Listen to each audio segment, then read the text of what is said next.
Close with Richard Wilson. I want to share with you a short video on the state of the hedge fund industry here in Monaco. I just got done speaking at the GAME 2011 hedge fund conference. It's the biggest and oldest hedge fund conference in all of Europe.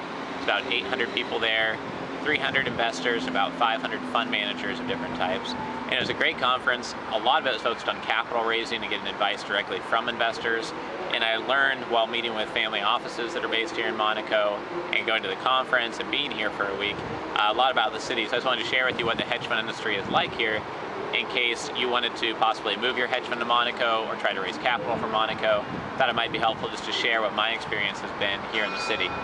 So first off, this is a hub in Europe for ultra high net worth individuals. I say ultra high net worth instead of high net worth because the cheapest studio condo here costs about 1.2 million euros or about 1.6, 1.7 million US dollars to buy, and that's a tiny, tiny little condo. So you have to have a lot of money to buy a place here.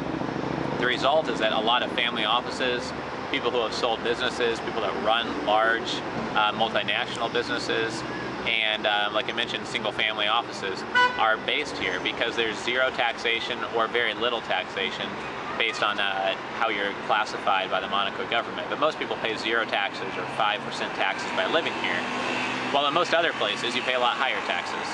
Like Switzerland, Monaco is not part of the EU, so they get to avoid the recent directive which came out which affects EU hedge fund regulation.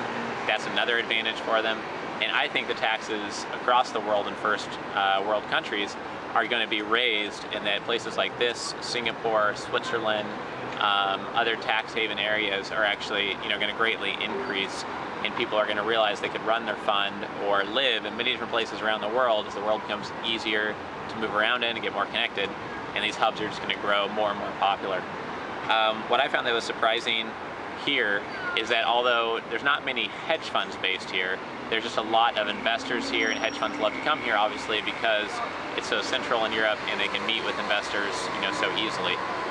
From here you can easily get to Paris, you can easily get to Switzerland, you can easily get to Luxembourg or Italy. Obviously it's right next door to Italy. So it's a pretty good location for being one of your capital raising city targets. A couple other interesting facts is that Monaco is only 0.7 square miles. It's the smallest city in the world except for Vatican City. Another thing that I didn't know before I came here was that basically since 1996, hedge funds have been focusing more on being based in Monaco, but the main reason they haven't opened up offices here is that their operational costs would go way up. If you're hiring somebody who has 5 years or 7 years in capital raising experience or risk management experience, their knowledge might be really valuable and your hedge fund might be making a lot of money, but you're going to have to pay them twice as much as if you lived in Geneva or Zurich or some other cities such as London or even New York, because that's how much higher the real estate costs are here. So the result is that lots of hedge funds come through the city. People come here every year for GAME, obviously, like I was this week. But it's really more of an investor hub than an active hedge fund manager hub, unless that hedge fund manager has already cashed out or has gotten to a huge size and they're just here for part of the year. So I hope you enjoyed this video on Monaco. It's a great place to come visit, great place to do business, great place if you're looking to connect with investors, and it's a great place to come check out GAME if you have time one year. Thanks for joining me. It's Richard Wilson, and we'll see you again next time.